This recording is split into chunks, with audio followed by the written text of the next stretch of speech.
Hey everybody, what's going on? Hellmite here, bringing you another video from Grab the Lantern today. Today's topic is going to be covering hypercarries, as a lot of people seem to have confusion about what exactly a hypercarry is, and what's their difference between a regular carry and a hypercarry.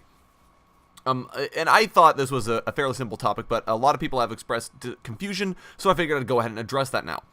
Basically, the general concept is that a carry champion is a champion that you're relying on to do the majority of the team's damage, especially in the late game.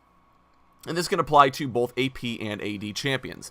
AP champions, AP carries usually, are the ones that spike hardest in the mid game and are your team's go-to champion throughout the mid game to help carry you into the late or carry you through the mid game to victory. AD carries take a lot longer to scale up, but generally will become very strong late, and they're the ones that you have to depend on to do most of the damage in the late game. So, with this out of the way, a carry is basically a champion that scales really well with gold and who will eventually be the one to carry your team to victory. A hyper carry, meanwhile, is a champion that scales insanely well with gold and that will essentially be able to carry your team to victory no matter how far behind you are. They're that strong if they can hit late game. So this is a kind of big distinction here, but so let me break it down a little bit more. In that hyper carries are usually very, very weak. So, especially recently, we've had a lot of utility carries in the LCS, like Ashe, Varus, and Jhin. And these are all carries. They will do a high amount of damage in the late game, but they don't do very much damage, and they come online earlier. By about mid-game, they kind of hit their power spikes, and they're doing quite well for themselves, and they'll get more damage in the late game, but they've already kind of peaked out of their power. Meanwhile, hyper carries will come online much later than these utility carries, and usually do nothing but damage, but do a truly insane amount of damage to the point that few champions can withstand their barrage. Hyper carries are also usually generally a lot more vulnerable to enemy teams and require a lot of support from their teams to succeed. If you remember Protect the Cog comps, which would run something like Lulu support, Orianna mid, and then another support in the jungle, something like Nunu or possibly Ivern nowadays, that's kind of a hyper carry comp. Everyone's devoted to protecting the hyper carry with the idea that as long as we hit late game, the Kog'Maw will carry us.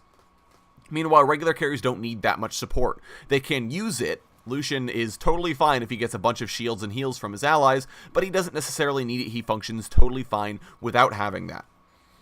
So, and to kind of break down this example more, talking about Lucian will do a lot of damage once he hits his mid-game power spike and gets his first two items, and he will continue to do high amounts of damage throughout the game. However, once he hits those two items, he's kind of done spiking. He's going to be doing a relatively decent amount of damage throughout the rest of the game.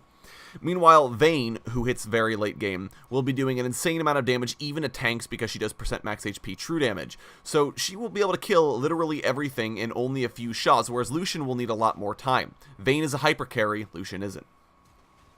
Generally, if you're looking for hypercarries, a good rule of thumb is to think of these champions. They've been pretty labeled as Riot as hypercarries and balanced accordingly, so they're a good choice if you're looking for them. For AD carries, usually Vayne, Kog, Tristana, and Twitch and Jinx are all listed as hypercarries, while in the mid lane, the only hypercarries are Veigar and Azir. The only generally accepted hypercarries are Veigar and Azir. Obviously, some people can make arguments for things like Ryze, but that's kind of up for debate.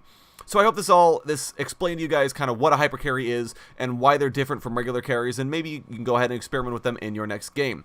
Thank you guys so very much for watching. I do appreciate it. Go ahead and leave a like if you did enjoy this video, and consider subscribing. I upload a video every Monday and Friday talking about similar subjects. Once again, thank you guys so very much for watching, and I will talk to you all later.